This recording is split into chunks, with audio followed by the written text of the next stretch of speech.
What's up, everybody? Welcome to the 18 Strong Q&A. Good to be back after a couple weeks off of spring break. Doesn't necessarily feel like spring break around here yet. Lots of rain and getting cold again today. But yeah, today's been pretty gross, but that's all right. It's all this rain has turned my yard really green. I fully appreciate. Looks like Jim's in the library studying today. That's my personal library of golf books. No, I'm kidding. I'm actually doing some study on a certification I'm working on. Oh, very nice. Yeah. Very nice. Yeah, I would have said that was just your home library, Jim. Yeah, that's right. Yeah. Awesome. He's got tons of dough, gym class. Well, I think we have to start out with talking a little Tiger Woods, don't we? Is this going to happen? So I've got a huge bet of $1 with one of my clients. Look out. We made this bet, I don't know, a month or two ago. I said he was not going to play, but I would love to see him play. But I want to see him play, and I want to see him make the cut. If he goes out and tries to play and isn't ready to play, that's what I don't want to see. And that's the Tiger Woods that we all know is if he doesn't think he's ready, he's not going to pull the trigger. But right. So that's why I said I didn't think he was going to play, but all signs are definitely pointing towards it happening. And if he does, and he does play well, I mean, that's such an incredible feat everything that has happened in his past, but going through this accident, breaking his leg, coming back and doing that. So time will only tell if it happens, but what do you think? Think he'll play? I'm ever the optimist. So I always thought he would come back, but again, I was hoping it wasn't like a Michael Jordan comeback for the wrong reasons. Cause it's really hard for me. Like my son Murphy, for everybody, he's a big basketball fan. And we talk about Michael Jordan all the time. And I can barely even bring up that he played for Washington. Like, it was just not the same guy. It's probably like if you're a huge LeBron fan, you're not going to talk about the Lakers days much 10 years from now, because that ain't the same guy. He's just, I get why he's doing it. LeBron James needs to expand his brand into a big market like that. But, Michael Jordan will always be the Chicago Bulls. Tiger Woods will always be the last Masters that he won. That's right. How I'll remember that dude. Which him coming back for that, a lot of people, were skeptical whether he'd ever come back and win a tournament or anything. And here he comes back and wins the Masters. That was at the time like the greatest sports story ever. Yeah. So can he rewrite another one that's even better? We shall see. Holy cow. I hope so. That'd be awesome. How old is he? He's 46, 47? I think. 46 or 7. Yep. Oh, so he's my age. What's your age? You're right in your prime. He's probably made a few more bucks than I have. Barely. A couple more birdies. Yeah, I'd say. Cool. Yeah, that's a good one. Tiger, that'll be interesting to see. So will he? I haven't followed a lot. So is he going to play a couple warm-up events, or or is he just going straight to Augusta? Well, it's next week. So oh shoot, is he playing this week? He was down there. He was down there last week or earlier this week. I guess he might be down there now. Good guys. He's not playing an event before that though. No. Okay. Yeah, I think he has to make it known by tomorrow, I believe, if he's going to play or not. So he was down there playing with JT. He was playing with Rory. His caddy was down there. So they, it looks like it's happening as long as something weird doesn't happen, or he has walked the course and he's like, wakes up today and he's like, I feel like shit and my body hurts. And right. So I think that's going to be the biggest thing. I've never been to Augusta. I don't know if anybody on this call has ever been to the Masters, but Jim has. But apparently it's like one of the hilliest courses. You don't get a feel for the hilliness of it when you're watching it on TV. Apparently it's quite the walk, right, Jim? Yeah, it's an extensive workout if you're not prepared for it. So yeah, it's once in a lifetime event too, to go to it. It's hard to describe it. as I describe it, is it's like telling a young man that what fatherhood's going to be like when your child's born. Until Right. it happens, that's what it's like going to the Masters. Yeah. And it's pristine. Everything is so neat. And one of the neatest part about it is they control cell phones and they tell you up Right. front, leave your phone in your car, but you cannot bring it in. If you inadvertently bring it in, they search you and they ask you to check your phone just like a valet, a hat check. And no matter who you are or how important you think you are, you're not walking in with a cell phone. And I've seen I was there where a doctor said, well, I have an important patient that's I'm waiting for his call. And then they said, well, I would suggest you step outside and wait there because you're not going to wait with it inside. Right. Yeah. And it's just an incredible experience. Highly recommend it. All right. Sorry. I accidentally stopped the recording there. Yeah. No worries. I just I see Elliot's question here. How important was Tiger's Eldoa training to his previous comeback? So if you guys don't know, what's that? It's a great question. Yeah, if you guys don't know what Eldoa is, it's kind of a, for lack of a better term, it's kind of a style of postural exercises, really to decompress the spine, decompress joints, connective tissue, things like that.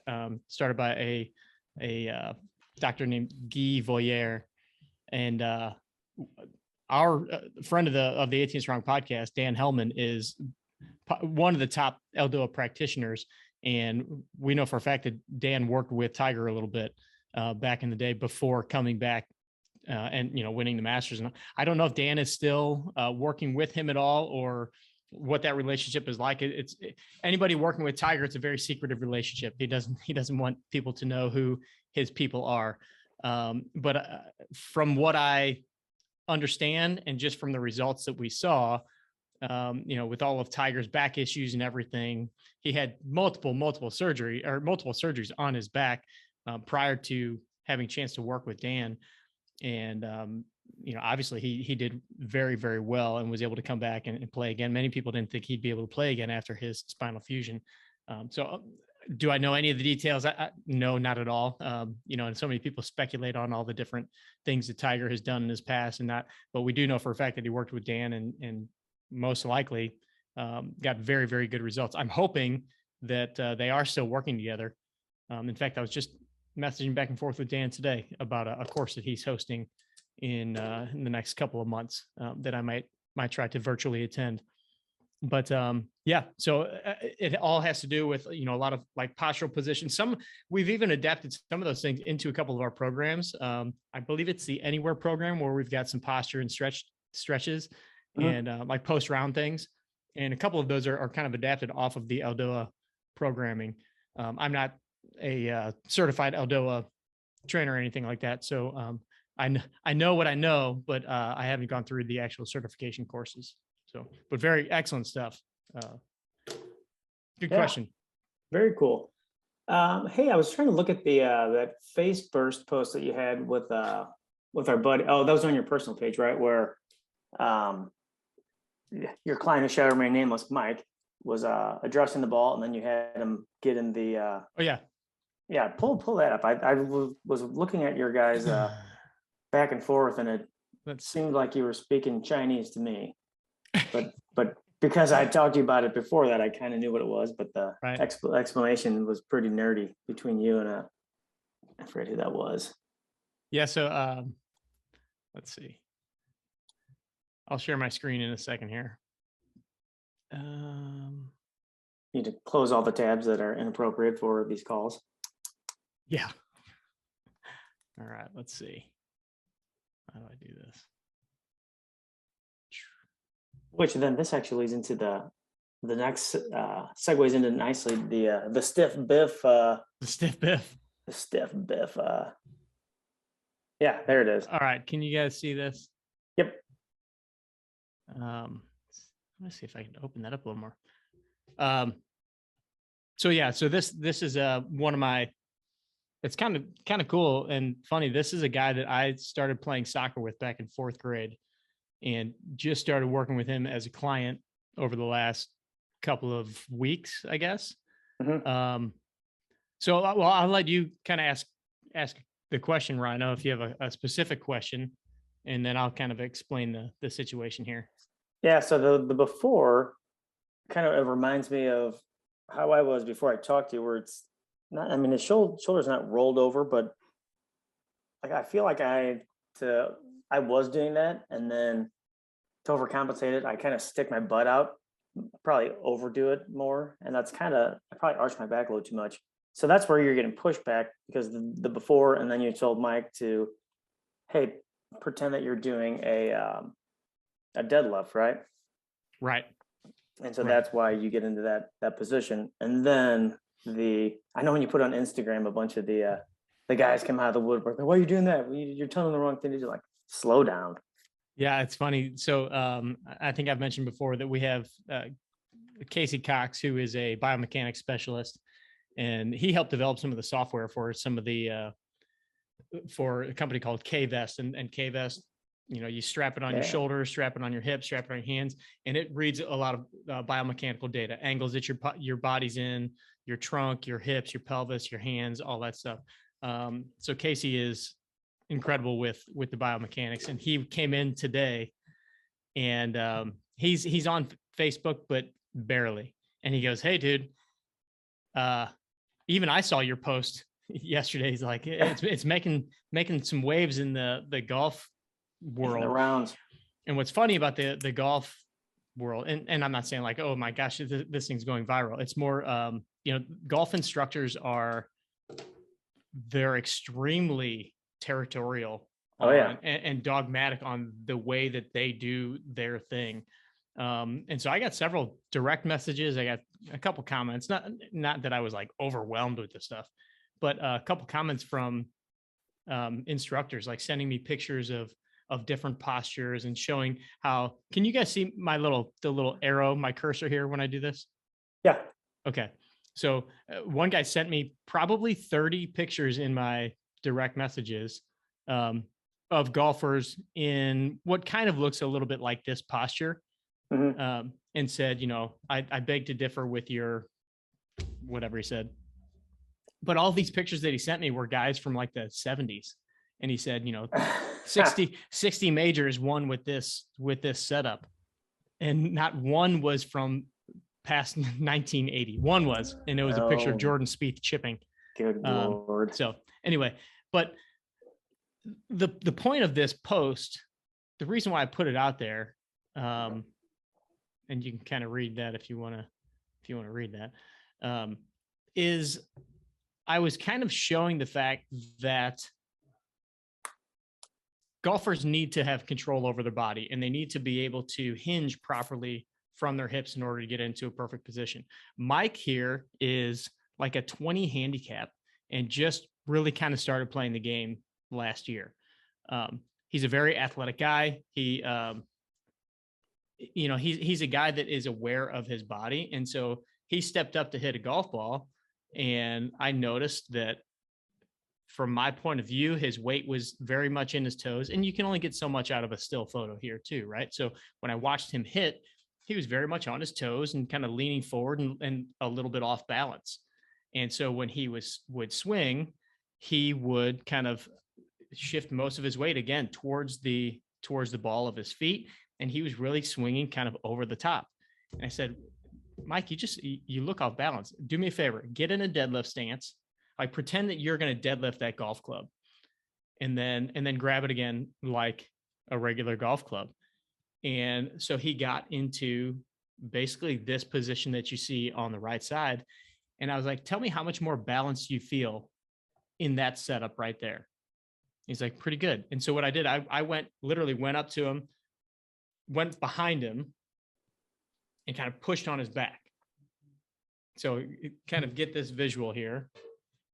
If he's standing this way and I push him from behind, if he's on his toes, like when he was in the before picture, if I came up and I pushed him on his back, he tips over immediately. Right. if I push him from the front, he's fine because he's kind of like leaning into me, but he still is kind of like was a little off balance, right? But he didn't fall backwards. So I got him in the second stance, the deadlift stance, and said, "Do you feel balanced?" He's like, "Yeah, I do." And I kind of push him from the front, push him from the back, and he was able to withstand my pressure. Not that I'm like really trying to shove him over, but I said, that's more how I want you to feel when you're in your setup. I want you to feel athletic, but I don't want you on the balls of your feet like you're a baseball player, like you're an outfielder. Because if you think about being on the balls of your feet and you're going to swing a club in front of you, all of that momentum is swinging you, is trying to pull you forward. And so then what happens is you have to then kind of pull your body up. You kind of you're putting stress on your low back as you're swinging forward with all that weight in front of you. So there's all these different things that end up happening if your weight isn't distributed properly. And then we kind of talked about, what does he want to feel when he goes into his backswing and then his follow through, just regarding his feet. And so my post was simply to say, like, just by giving him the cue of getting in a deadlift, this is a guy that knows how to deadlift. He knows what a hinge feels like in that movement, but he never felt it in his golf swing or in his golf stance, his setup. Right. And so just by doing that, he was able to, without getting super technical and here, you got to look like this. And here's a picture of this guy. It was literally 10 seconds. I said, get in a deadlift stance and let's see what that looks like. And to me, when I look at his head, I look at his shoulders, I look at his trunk. Yes, right here at his low back, I would like to see him kind of flatten that out a little bit more. So tuck his pelvis under just a little bit more here, which would cause his back to straighten out just a little bit more there. So that's a little too much extension in the low back, which would also bring his hips forward just a tad. And he might be, even to my vision here, he might even be a little too much into his heels with the pressure. You can only tell that when you have a foot plate or one of those, what do you call those pads? Yeah, like the pressure pads. There's I forget what the name brand is of that. What's I want to say Body Track or yes, Body Track. There it is. Or some of the other brands. But anyway, so that's the point there. I then notice you'll notice I put this little note here because I got several comments. Why would you have him extend his back like that? I'm like, well, I didn't. And I wouldn't, we then corrected that, but I didn't take a picture of it. So anyway, but yeah, Mike, it's funny. After this little change here, Mike came back, 4 days later, and he had broken 90 for the first time in his life. So that's for a plus 20. That's outstanding. Yeah, that's great. You did it. So I wonder. I told him. Go ahead. I asked him what the bonus looked like for that, but he did not have any answer. That's too bad. I mean, he looks like he knows what he's doing. When that could be, an 18 strong commercial right there. Just him. But I wonder, like most of the golfers that we play with and the golfers that we talk to didn't grow up as golfers. They grew up playing, most of our guys, soccer, baseball, basketball, where you help coach soccer too. I tell these boys and girls 100 times when we're doing drills, stay on the balls of your feet, stay on your toes. And now we're trying to undo everything we ever did as golfers now, because it feels like, it sounds weird, but whenever I kind of learn that lesson and I don't do it every single time, I feel like I'm like staying flat-footed is the worst thing you could possibly do on the soccer field. Mm-hmm. And I feel like I'm like being lazy in my swing. And I don't know if that's from playing other sports or just I don't know. Well, that's where I think if you think of it like a deadlift, you're not going to stand and do a deadlift with like lazy legs, right? So right.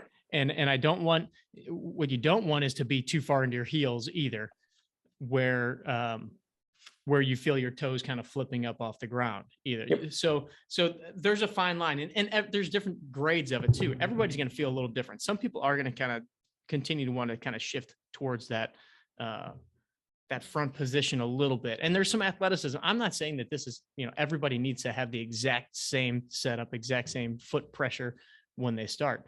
And there's going to be biomechanists that tell me, in fact, I had a guy kind of tell me he's got the 3D gears, data to show something different that they found. And I'm like, cool. I'd love to see it. I would love to learn more. So it's not the same for everybody, but what I want you to feel is I want you to feel, and I know Marina she probably knows this feeling. I want you to feel grounded, right? Like I want you to feel like they teach it in yoga all the time, like growing roots into the ground. And you don't feel that way if you're too far in your heels either. If you stand there like you feel like you're going to lift something heavy, you're going to have your legs activated. I almost like to have you feel like your glutes a little bit. Rhino, when we play, I love watching our buddy Hoff. Right. When he gets set up, like you can tell he's got an athletic setup in his stance. He gets hit. You can see he's getting his legs. In fact, every time he kind of like pulls up his pants like just a little bit, so and then he grounds his legs in, and then he takes a rip at the thing. And that's kind of what I want to see. I just noticed Elliot's question here. He said, looks like C posture to S posture. So let me pull that picture up again. So C posture is like a rounded, like a C. So with Mike here, C posture would be there. I would not. So S posture would be kind of having a big curve here and then the curve here. So I wouldn't necessarily call this, you could call this a little bit of S posture, but I would say that his upper trunk is in a great spot here. So I wouldn't really change anything here. The only thing I would change would be that a little bit. And so asking the question there was, is there a path to neutral posture? So yes, the path to that is what I mentioned before. I don't know when you asked this question, is tucking that pelvis under. And if you tuck the pelvis under, the belly button will go backwards a little bit and the spine will flatten out, kind of go backwards and flatten out right there. So that's a very technical, S posture, C posture, neutral posture, all of those things. Basically, a C posture is you don't want to be a big rounded, you don't want to have the whole thing rounded out. So in fact, if you took his trunk posture right here, that's fairly neutral.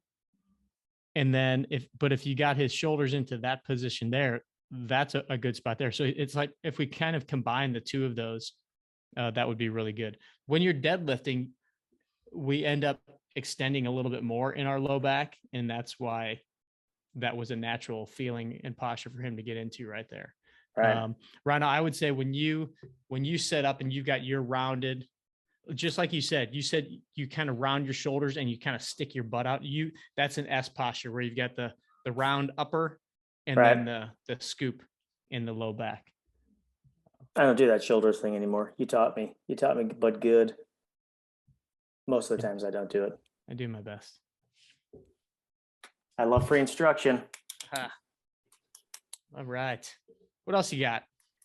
So we've actually been talking quite a bit about your clients, and then a few of the other guys who really kind of aren't in as great a shape as Mike, but guys who look like they're pretty fit, but then move like shit. The stiff biffs. Yeah. So it's kind of fun because right now I've got a kind of a small faction of guys, and they're all buddies. And they play a lot of golf together, and they're all basically our age. So, they're early 40s. I grew up with some of them, like Mike, and have known a couple of these guys for a few years. And so finally they are really getting into playing a lot of golf. And I think they're all starting to realize, like, holy crap, I don't move as well as I want, or I want to get better, but I'm feeling these restrictions in playing, or I'm having these pains. One guy has a lot of back pain. But you look at these guys, and this is what our emails have been talking about is, like you look at these guys and they're what you would consider the fit guys. They're the guys that if you saw them at the pool or at the country club, you're like, yeah, Mike and so, like they really keep themselves in good shape, and they do, from a body composition, muscle build, but we've all got our aches and pains. We're all banged up, as we like to say. Most of these guys were some sort of athletes back in the day, soccer, baseball, football. And so we've all got these issues that kind of can easily go long term without us really seeing them, or without them kind of rearing their heads, until you do something like go play golf. Or even for the one guy, he doesn't work out. He said he doesn't do any lower body strengthening because anytime he has, it hurts his back. So he's just kind of naturally gravitated away from doing it. I don't blame him, because I know how bad back pain is. And if every time you try to do something to get stronger, you realize like, man, that kills me, and he doesn't know anything different, then why would he continue to do it? So he's now to a point where he's like, man, my back is killing me every single day. I'm trying to go play golf with these guys. He goes to the gym, does his upper body workouts. So doing the workouts is not an issue.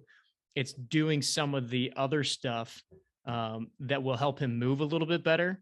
So my philosophy, or our thought process with him, we'll say his name is Mark. It is not Mark. But with the philosophy with Mark is, with his lower body stuff, I'm not going to worry about his upper body workouts. He's doing fine with his upper body workouts, except I'll end up throwing in some rotator cuff stuff, some postural based stuff, because I know those are the things that he's not doing on his own. When he goes to the gym, he's doing kind of the old school. These guys fall into that mix of doing what they learned how to do in high school: bench press, rows, pull downs, arms, shoulders, those kind of things. Curls. Yeah. Exactly. So for him, and it's cool to get these guys in, because like he was having a lot of back pain the first day we met, and I took him through the 90-90s. I took him through the EFDs the second time we got together. I took him through a little evaluation to see what's going on here. And just did a couple things to get his hips moving a little bit better. And the first day he's like, dude, that feels so much better than I have in a long time. He still had some of his back pain, but he had kind of a flare up going on. So then the next time he came in, we ran through the EFDs. And I told him, I'm like, my goal is to eventually get you to be doing some of the split squats and squats. I'll never throw a barbell on this guy's back, just because of his spine and things that he has going on. But I want to get him back into doing some stuff where he's getting full range of motion squats, and he's getting true lower body strengthening. But I know that right now, if we just jumped into that stuff, he would, first of all, get really sore just muscle wise, but his body's not ready to even go through some of these motions, and his hamstrings are uber tight. And really, yeah. And he told me, he said, every time I start working on my hamstrings, trying to get them loose, it really hurts my back. And right, because it's never your back that hurts. Not never, but. And so I said, yeah. And most people would say, well, we got to really get those hamstrings loose. I'm like, dude, your hamstrings are the only thing protecting your back right now. So your hamstrings are so, like, literally when he bends over, if he kept his knees straight, I don't know that he could reach his knees with his fingers. Like when he bends over, he immediately starts like almost like squatting down, bending in his knees because his hamstrings are so tight. But what's happening is his brain knows that if his hamstrings let go, he's like a house of cards, right? So just going in and starting to work on loosening up his hamstrings might be the worst thing for him right now, until we can build some more strength around the hips, till we can build some more strength around his core and actually support his whole trunk, his hamstrings or his brain doesn't want to let his hamstrings go. It's like anytime you hurt yourself and your body tenses up in that area, your brain is telling those muscles to hold on and to guard, because it knows that if it moves, it's probably going to hurt. Something bad's going to happen. So that's that protective strategy. And so his hamstrings have been like that for a long time. And so we're not going to get them to just relax by stretching until we fix some of the other areas that are not doing their job, not stabilizing, those kinds of things. So we got to work on that first, and then we can start building into some of these other areas. Does that make sense? Well, my initial reaction was, well, we got to get this guy loose in his hamstrings. Because there's a boy on Murphy's team who has, what are they, 12? And he keeps pulling his hamstring. And his dad's like, because his hamstrings are so tight. No, we need to get that kid stronger in his core, get him stronger hip muscles. Right. And make sure that everything else is strong and stable. I bet the kid has some really weak hip flexors. I need to strengthen his hip flexors, and just everything around his hamstrings. Hamstrings are typically, they tighten up because they're protecting. Gotcha. Yeah. Randy, east-west breathing, is that Egoscue? I just saw Randy's post here. Yeah, I see that there. That's the first place I found it, and it took, because I could hardly finish a round of golf with my buddies, and I'm an avid, my past is bodybuilding, powerlifting. Awesome. I got into that because I wanted to be a professional golfer, but the monster took over. So anyhow, it can happen. I love it. Well, now today's my 7th anniversary of retirement, but I'm still, I'm a strength trainer for a swim team now. So I move on. Oh, fantastic. But anyhow, yes, Pete Egoscue is where I first learned about it. I had a hard time finding the video that I actually learned from, but it took about a month and I was able to play several rounds of golf, and there's times that I had to quit in the middle of a round because my back was so bad. Holy cow. So I don't know what that is. Yeah. Can you explain east-west breathing just a little bit for everybody, and to refresh me as well? Well, if I tell you to take a deep breath, go ahead and take a deep breath and watch yourself. See your shoulders go up. Yep. Mine didn't, because I knew it was a trick. Mine did just because. Hold on, we lost your audio. Where is it? I wonder if I can do that. Yeah, Randy, look at the bottom left. There we go. Awesome. So if north-south breathing is this, your chest breathing. East-west breathing is diaphragm breathing or gut breathing. And that way, it's like a yoga movement from what I understand as well. But the way that Pete Egoscue kind of explained to what happens is over time, our flanks and our back get tight from sitting at work or whatever it be.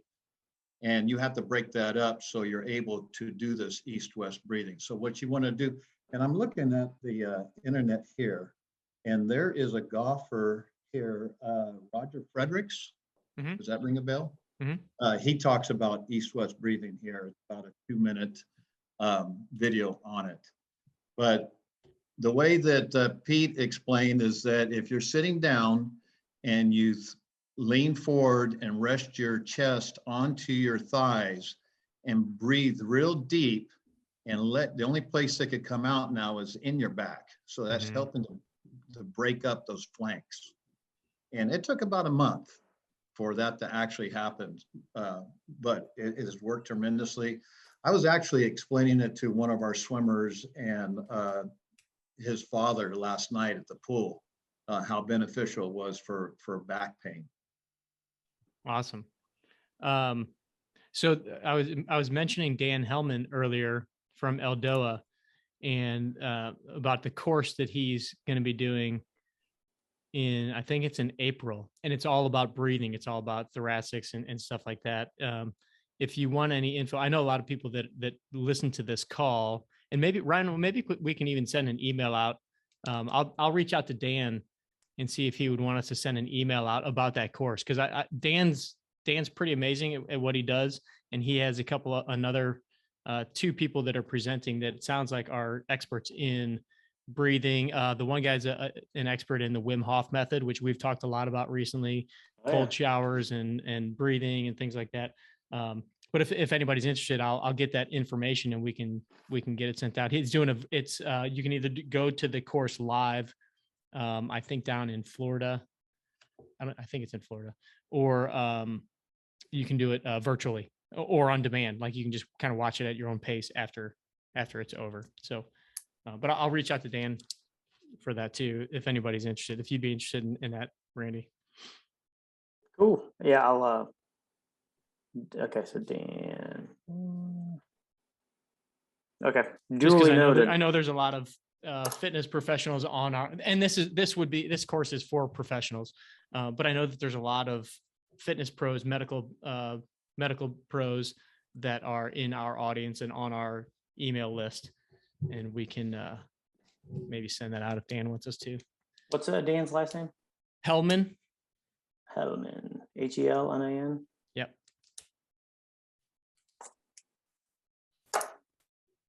Like the mayonnaise?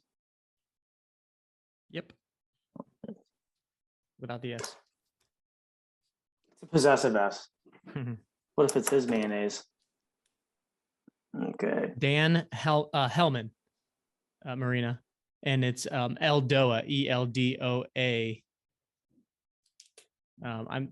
I'm sure you can find a lot of Eldoa people teaching Eldoa style videos on YouTube and stuff. But if you find Dan Hellman, or Janet Alexander is also, in fact, they did a course for TPI, for all the TPI practitioners, where we had access to that too, which is cool. Nice. Awesome. All right. Switch gears for a second here. We've got a couple of questions. One from the aforementioned Marina. So Marina is thinking of buying 1, protein shake, and 2, magnesium supplements for increasing muscle growth and for recovery. What should I be considering when I buy them? So obviously I'm not a nutrition expert. I'm not able to legally give nutrition advice on supplementation and stuff like that. But, as far as any kind of supplement, and I don't know how it is across the pond, Marina, but, here in the States, there's still not a whole lot of great regulation on the supplemental industry.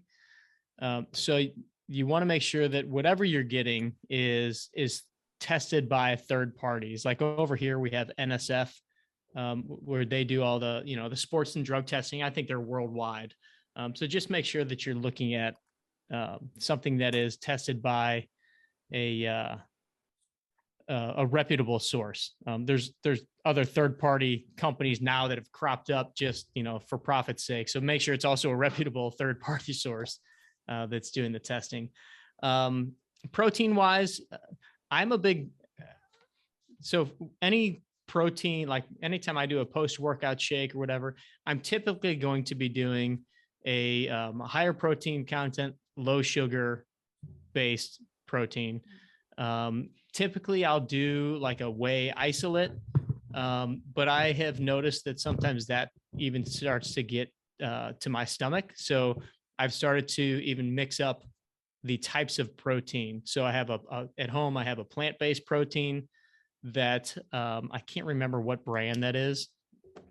And then I kind of switch that off with a whey-based protein. So there's a great company here in St. Louis. We've probably mentioned them before, First Form, that was started by really a couple guys that we kind of knew in high school. They went to the same high school that Ryan did, and they have started what's becoming one of, if not the biggest nutritional supplement companies. And they are actually, I think they're building a new manufacturing plant that will be here in St. Louis. So I'm hoping to go visit that place. And I know that, they're tested out the wazoo through all these third-party companies. So we tend to use them for a lot of our stuff. But we also use a company called Designs for Health, which is based here in the States. I don't know. I believe that they are available overseas as well. And they are a very reputable company. They're the same ones that I know the St. Louis Blues used to use them. And they're the only way that I was able to get those products is because I was a medical practitioner. That's the only way I was able to offer those to any of my clients as well. So, any company that has a little bit of a stringent policy like that typically shows that they're a little bit more on the side of higher quality production of any of their supplements. As far as magnesium is and things like that are concerned, I would just tell you that, first of all, the best thing to do is to have some sort of doctor or maybe functional medicine person tell you whether you are in need of any of this stuff. Like sometimes I think we can get too caught up in, oh, well, like I hear that magnesium is good for this, or I hear that I need like a pre-workout, or I need like this or that, or right. And sometimes I think that, and I know you well enough, Marina, to know that you eat very well. You eat, a high quality diet, lots of vegetables probably. And so there's going to be things that, you probably don't need supplement wise, but magnesium is one of those things that I do personally take, just sleep wise, muscle cramping, things like that. I think it has really helped me, but just make sure that you're, getting good information as to why you personally are taking it, that you're not just wasting money on supplementation. But same rules apply. Make sure that it's through a reputable company that is going to put in the bottle what they say is on the bottle, if that makes sense. Because I understand the magnesium also helps with the recovery afterwards. Does it not recover the muscles? Because I try everything to recover my muscles after my workouts, and I still get sort of really sore. So, I got my Theragun and I got my Chimera outfits, and I try to stretch and I try not to overdo it, as you told us, but I still get sore occasionally. Yes, I can really feel it. So I thought maybe magnesium would be the answer. Magnesium, that can help. And there's different kinds. There's topical magnesium and there's oral magnesium. So if there's specific spots, I've even done that where I have the topical stuff and you just rub it on before you go to sleep. Okay. And that may be a version that you want to give a try. As far as muscle soreness from workouts, if most of the protein shakes will have branched chain amino acids in it, and I have personally found those to help reduce soreness as well. And I think, a lot of the literature would say that is kind of a common thing that people have found with branched chain amino acids, is that helps with the recovery and some of the delayed onset muscle soreness. Again, that's going to be kind of a personal thing too. So many of these things, especially with supplements, I have found that, some people experience a feeling of some of these things. Some people don't, like the, what is it? The glucosamine. For your joints. Yeah. It's kind of like a 50-50 shot of somebody. Some people say that it's the greatest thing since sliced bread. And some people say, I never noticed anything. It didn't give me any relief or anything. So, and the research that not that I'm checking this research anytime recently, but the research that I did know of kind of stated that it was like 50% of people would see a benefit and 50% didn't. So some of it is kind of trial and error, but if you're going to try and do a personal trial, make sure it's a good quality version of whatever supplement it is. Thanks very much. Yep. Hey, so as far as like being sore, does it help you if you get I know I get sore if I start a new workout, like working different muscle groups I haven't done in a while, especially like the legs, 2 days after, 3 days after it's hard to sit down. Does it benefit you to stretch a lot after you work out, or does that not matter at all? No, I do think that there's benefit to doing some stretching afterwards. No matter what, you're tearing your muscles down though. Right.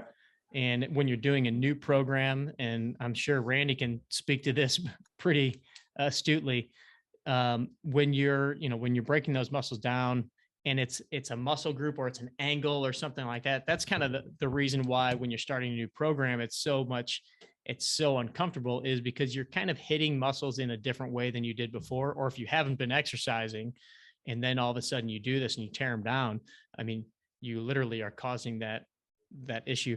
What, some of the stretching and things like that you can do afterwards, I would say, is first just kind of help with, we've talked about the inflammation process and things like that. There's probably some benefit there where doing a little bit of that is just going to help with kind of that initial pumping and flow of the fluids and chemicals throughout your body. But again, as far as physiology wise, I don't know the exact specifics of whether doing like a long duration stretch afterwards, what the actual chemical benefits are, but it definitely helps to get things moving and to kind of help stretch them out a little bit. I would say the best thing that helps with some of that delayed onset soreness is that next day or whatever, is to get your body moving. It's like the thing that you don't want to do the most. You don't want to move because Right. it hurts. Just like, getting down, say you've got sore legs, getting down on a foam roller is like it sounds like the worst thing in the world, and it hurts like a mother. But if you do it for a little bit, just you getting down on the floor and moving and kind of flushing the tissue is one of the best things that you can do, because it just kind of speeds up that process. Yeah, it's like being for those of you people who drink, like being really hungover, the last thing you want to do is get up out of bed, but that's the best thing that you should be doing, is get up out of bed and take a shower. Again, for you people who drink way too much. Going back to the protein shake, it doesn't necessarily have to be directly after your workout, correct? I know we had this discussion recently, because I was always like racing to get home to do Right. to drink my protein shake. The magic window. Yeah, exactly. No, it doesn't.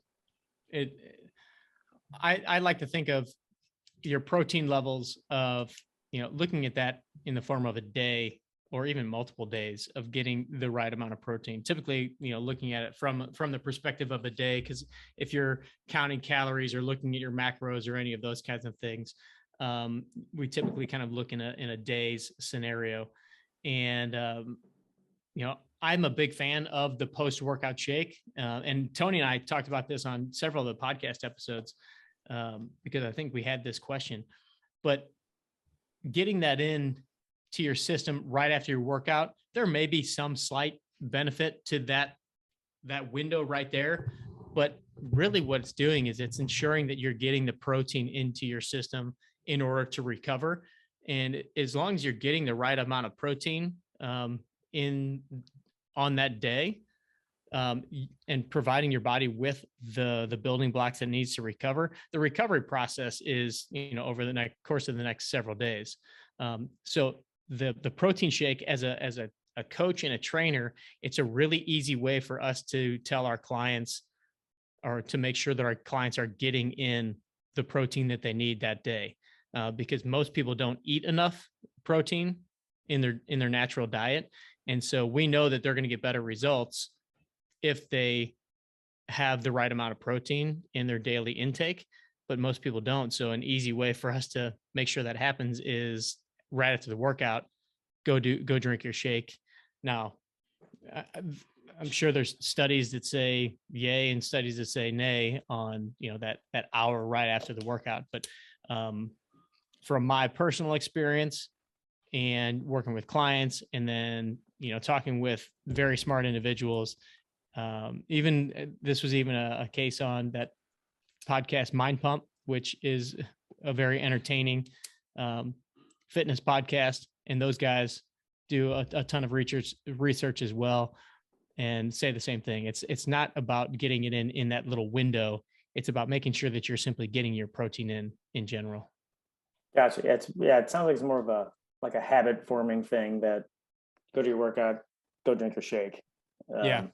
Plus, I like it more as a kind of an incentive, because it's delicious. Me too. Afterwards. I treat it almost like a dessert for my workout. Yeah, get a little chocolate. I mean, it's not chocolate milk, but it tastes like chocolate milk. Yeah. I like that. And then Marina asked, can you get too much protein? Or I guess how much protein is too much? I'm sure there is a level that it becomes too much, but and because your kidneys have to work very hard and everything and your liver and everything have to work very hard to process. But somewhere between the what's the number? Typically, I say a pound or 1 gram per pound of body weight. For women, maybe a little bit less than that. So maybe like 0.8 grams per pound of body weight, which for most people that sounds like a lot. So yeah. I'm 100 and probably 65 pounds, 160 to 65 pounds right now. And what was it, 3 or 4 weeks ago? I was on some of my days, I was doing 240 grams of protein. And then some days I was doing 160 grams. So that's it's hard to get that. It is hard to get that. And that's where, and again, don't do as I say, not as I do sometimes. That was when I was doing a very strict diet program. And the goal was to build lean body mass and burn as much fat as possible at the tail end of the forge there. But it was hard. And I think that's where some of the issues with the whey protein came in, because that's when I was having to do typically 2 protein shakes a day in order to reach that number of protein. And then doing it with like tuna fish and chicken and things like that. Yeah. I guess if anyone would have OD'd on protein, it would have been DeChambeau by now. Yeah. 11. He was, from what I understand, 11 protein shakes a day is what he was doing. And let's just say on the low end, that was 20 grams per shake, which normally you're doing. And typically 1 scoop is about 20 grams. If you're doing 2 scoops, that's around 40 grams. I would venture to say he was up closer to the 2 scoops per. So somewhere between 200 to 300 conservatively grams of protein every single day for extended periods of time. And his caloric intake, protein's a very satiating macronutrient. He was eating, I want to say like 4,000 to 5,000 calories a day. Good Lord. Sounds that's miserable. Hard to do. That's very hard to do. I don't know if any of you have tried to gain muscle mass in that Randy, kind of Randy would be our guy. Yeah. Yeah. Right. I mean, there is a case to be said that it's harder to do that than it is to lose weight. Unless you're just eating a bunch of garbage, you know. It's easy to do at McDonald's, but if you're trying to eat clean foods and get up to that amount of calories, that's rough. Yeah. Weird. There were days it was hard for me to figure out what I could eat to get to even when I was doing like 2,500 calories, but when I was eating super, super clean, which was basically just meat and vegetables and a little bit of fruit, that's where the protein shakes really came in handy. Oh, for sure. So you've ballooned up to 165 now, huh? I don't even know that I'm there yet. I feel bad for you. So we'll get back to that. So Jim said he's had really good luck with Juice Plus as far as the supplements go, which I think a lot of people do the Juice Plus thing. Mm-hmm. And then, so we were going to talk about this, which the carb cycling, when you got to the end of the forage and you did get super lean, we just barely touched on that. So kind of explain what that is and how you did it and why you would do it, and would you do it again? Or are you doing it? I don't know. I'm not. I'll say no, I'm not doing it. I haven't dedicated to doing it as strictly as I did before, so I'm not necessarily on it right now. This was something where I reached out to our friend Tony, and we do need to get Tony on, and we should write down just a list of questions that we have for Tony and have a Tony episode. Because he's kind of my nutritional guru that I go to. But basically I was eating very, very clean by most people's standards, and reached out to Tony and just said, hey, my fat loss has kind of stalled just a little bit over the last couple of weeks. Any recommendations to change things up a little bit? And so he said, let's do, some people call it carb cycling, some people call it calorie cycling. And basically I went 5 days where it was, what was it? It was 1,600 calories and 240 grams of protein with very little carbohydrates, and not many added fats. Can't add many fats if you're only on 1,600 calories and getting that much protein. And then for 2 days of the week, I was then bumping up to, what was it, like 300 and something grams of carbs.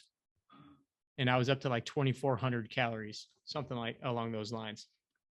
And so what it does, it's almost like it gets your body into that fat adapted state on those, on the low calorie days. And then on the high carb days, I believe it's, replenishing the glycogen stores, which help to replenish the muscles. Physiology wise, I don't know exactly all the details on why it works, but it worked like a charm. But it was hard. It's hard because you have to be very diligent about your caloric intake. I was tracking everything that I was putting in my body. It's not something that I would necessarily have anybody do unless they were really trying to get down to that kind of body composition. It's not something that I would do. I don't know if there's any athletic performance benefits to it, except for the loss of body fat. So it's not something that I would necessarily have my golfers do whatsoever. Right. Unless for some reason they were, having, and that's something again that to ask him about to see if there is any performance benefits to that. But bottom line, nutrition wise, good healthy proteins, lots of vegetables, fruits. So I think I sent you. Oh yeah, I sent you the Mike Rowe podcast, right? And I posted this in the Facebook group. He had a guy by the name of Vinny Tortorich on, and Vinny is the no sugar, no grains guy. But he's just an entertaining listen, and I would highly recommend people, if you've ever heard of Mike Rowe, he's the Dirty Jobs guy that used to be on the Discovery Channel. He's got a great podcast and just has random guests on. And he had Vinny Tortorich on, and Vinny is he has a new documentary out, and it's called Beyond Impossible. I haven't watched it yet, but I watched the one. He's done 3 documentaries.